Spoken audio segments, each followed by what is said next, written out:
You'll find it all on the Academic Minute. Listen every weekday afternoon during the KSJE Evening News at 5:30. This program is supported by MyLabs, patient-ordered testing.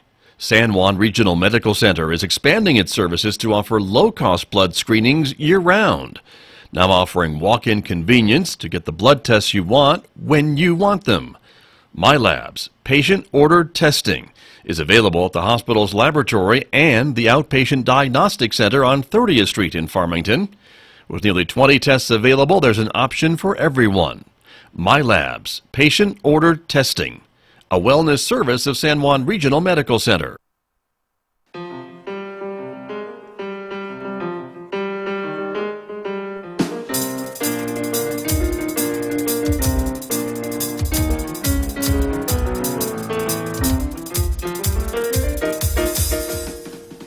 Fourteen minutes past 8 o'clock. It is Friday morning, the 21st day of September. Good morning, everyone. I'm Scott Michlin, and thank you for tuning in to KSJE 90.9 FM and 90.9 HD.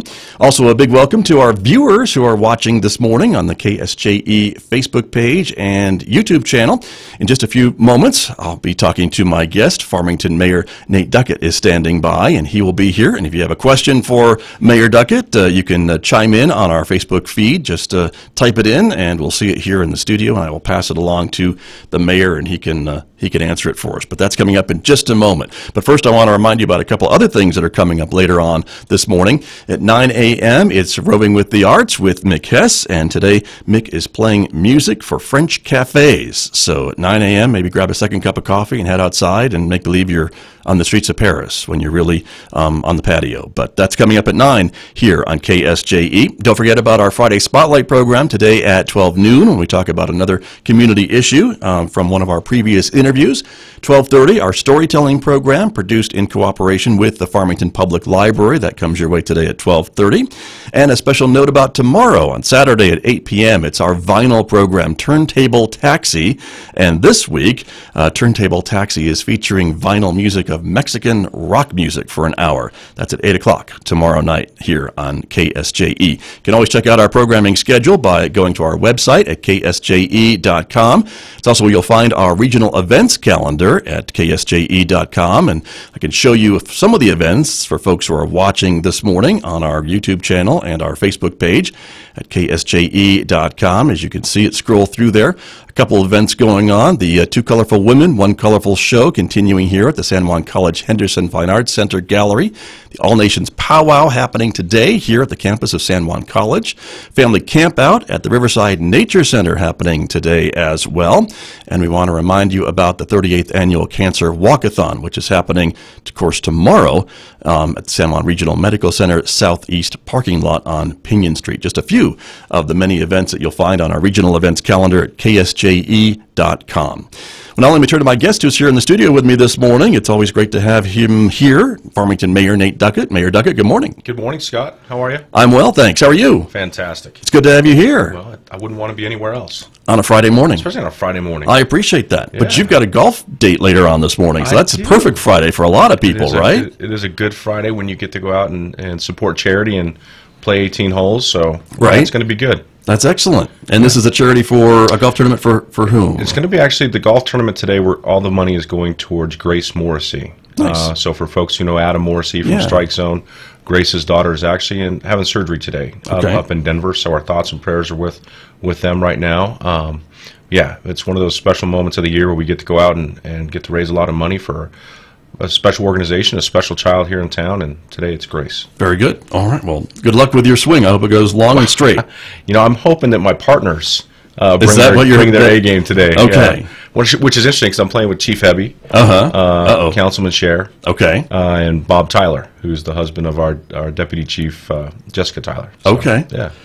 I'm not sure I know any of them have good golf skills, but good luck to you in that foursome. I don't know, but we'll have to see. Report back and let us know how you did. Absolutely. So that'll be great. But there's been a lot of things going on, and one thing I want to say to you is that you've had the job now for about 6 months, right? Yeah. Mayor of Farmington, and I think it fits you well. Well, thank you, Mayor Duckett. I appreciate that. It's quite a compliment. I think it does, because we've seen a lot of things, and our community is still facing a lot of challenges, and Sure. I don't think you've been scared to confront some of those things. And for someone to promote a tax increase, it takes a lot of, I don't know what, but you got it, and you got it passed unanimously.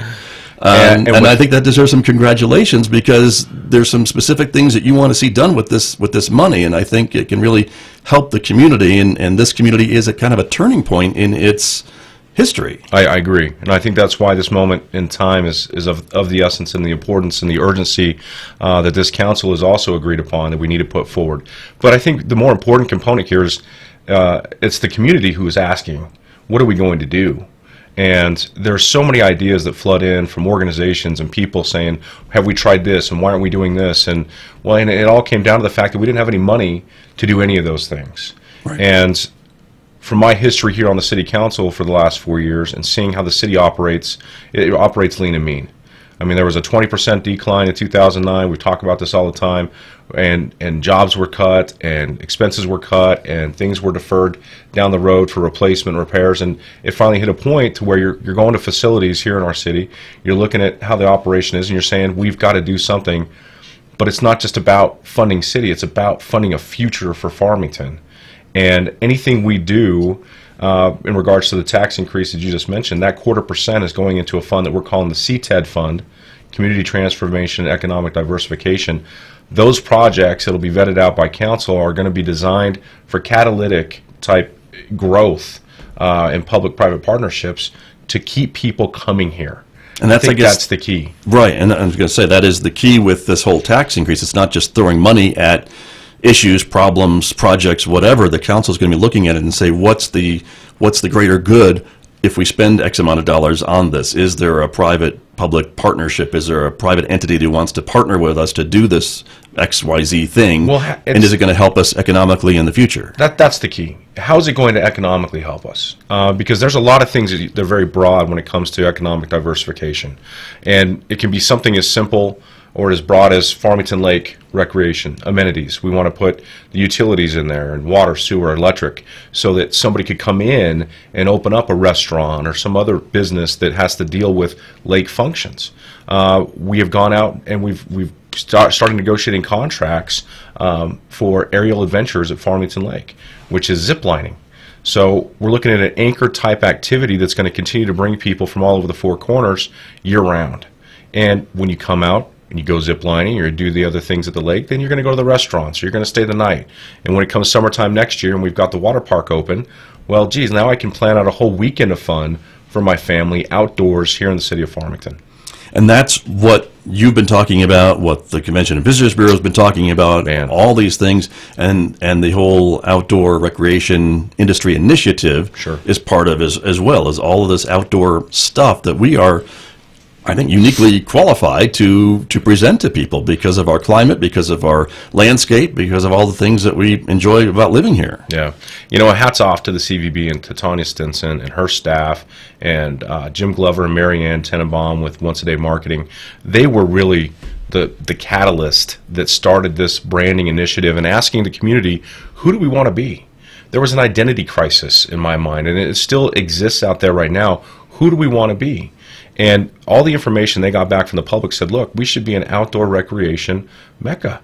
This should be a place where people who love to do hiking, biking, off-roading, camping, fishing, boating, whatever. This is where you can do it. And on top of that, you have all the multicultural opportunities here, all the cultural amenities that we have in Chaco Canyon, Mesa Verde, everything that exists from here, Aztec ruins. These are World Heritage Sites. And we don't talk about those enough. So the CVB 4 years ago started this operation. We have pushed it through to where now it's got arms coming off of it with Ori and different things. And the city of Farmington is going to be the first city in the state of New Mexico that has actually created an outdoor recreation industry initiative department. And we've moved our Parks and Rec and Cultural Affairs Director Corey Styron into that role because his ideas and his passion for outdoors has really shown his strengths and his value to the city of Farmington, and we're super excited about it.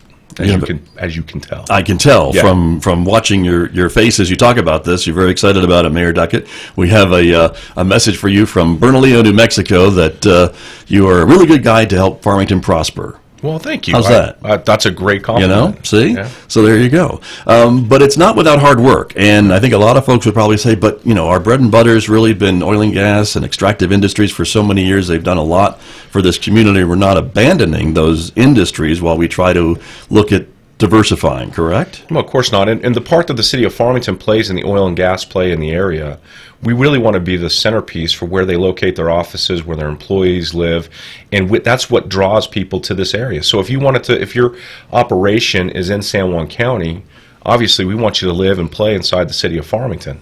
So of course it doesn't change any of our dedication to the fact that energy makes our city great, it makes our region great, it makes our state and nation great.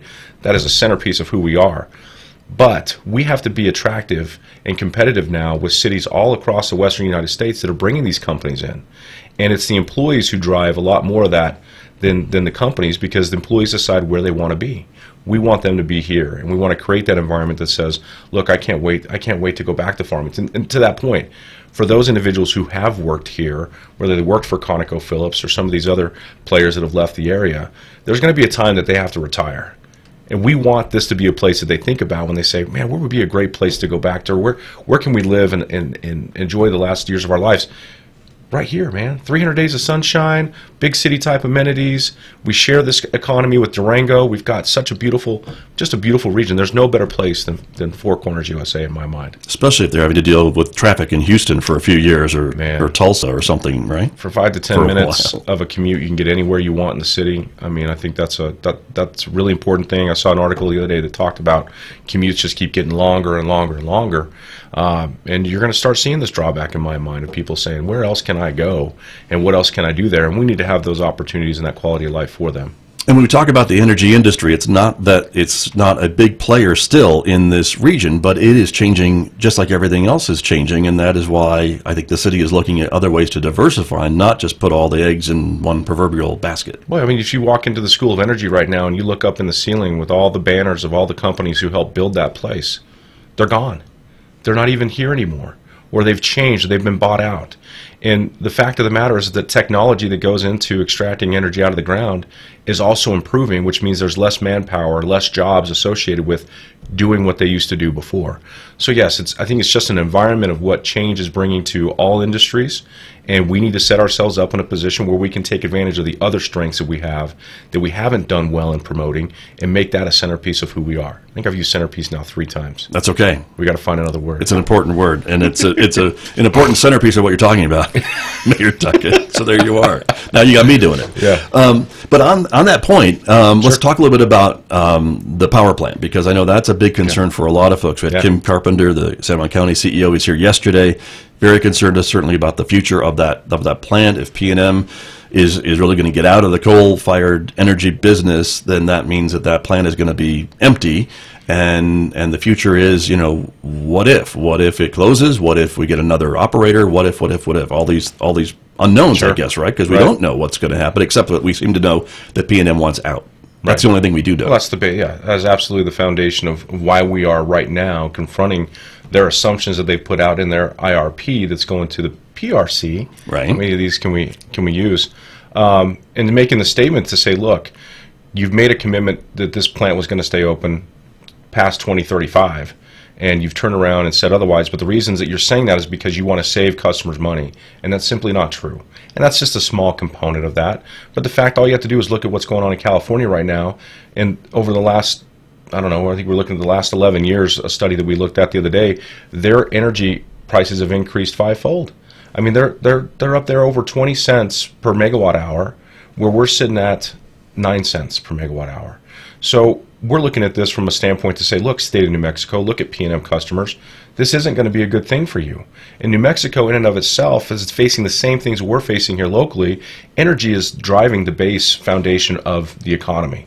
When we have $1.2 billion in Santa Fe surplus, Well, there's a reason for that, and it's because the southern part of the state is blowing up with oil and gas development. Right. So when oil and gas does well, the state's going to do well. And if we don't look at coal as another component of that, look, I get it. People don't like it. It's dirty. It burns bad. I understand those things, but it's what we have. And there's nowhere else right now, or no other industries that we're really pushing that the state is helping us with that are going to replace those jobs. And that's what it comes down to. 1,500 jobs lost would kill Rio Rancho if Intel shut down. I've been using that example. Right. If Intel pulled out and said, we're no longer going to be here, sorry, Rio Rancho, Rio Rancho is going to struggle. And they're going to have to find new things that they need to do. We're in that same boat, or we're in that boat trying to figure out what that is. And I think we've found it. I think we've found a lot of those things that are going to drive this economy for years and years to come. And we got to continue to open our arms to those here in the Four Corners region, Durango and Cortez and Pagosa Springs and Arizona and the reservation. I mean, we have to find that key that says, look, Farmington is a place where you need to come. We want you here. So that's important. Keep working it. But as far as P&M goes, they, as you mentioned, they want out. The issue seems to be the ratepayers. You know, how they are going to be. Are they going to be stuck with some of these costs? The jobs, of course, the real people who are affected by these decisions across the state, and what that means to the economy here. A lot of folks are concerned about the tax base. If you have a hulking, empty shell of a plant out there that's not producing any energy, or maybe if it could be someone else could come in and take it over. Who knows? But that's still a possibility, I suppose. Well, that's definitely an angle that's being worked right now, and we're trying to get P&M to be in a partnership with us as we go through that process. But all these things are being negotiated. Right. But let's be very honest about it. This is a giant cliff that we're looking at, and I don't know what's going to happen with it, but the odds aren't on our side. So we can't wait around to see what's going to happen before we start doing something now. And that's kind of been the point of the timeliness, in my mind, of this council and certainly my mayorship, and the synergy that we find in the county, at the college, the hospital, all the players in this game to say, look, we see that what's coming ahead. We don't know how that's going to turn out, but we can't wait. And that's, I think, what a lot of folks are watching and appreciative of, the city taking some action, which is what this CTED fund is all about. That's right. To use your term. Yeah. So that's exactly right. Mayor Duckett, let's take a short break. Yes, sir. All right. It's around 8:30, so we're going to take a short break. My guest, Mayor Nate Duckett, is here from the city of Farmington. We're going to take a short break, everybody. Thank you for your comments on Facebook. You can keep commenting here when we come back with part 2 in just a moment, right here on KSJE. The time is, as I mentioned, 8:30.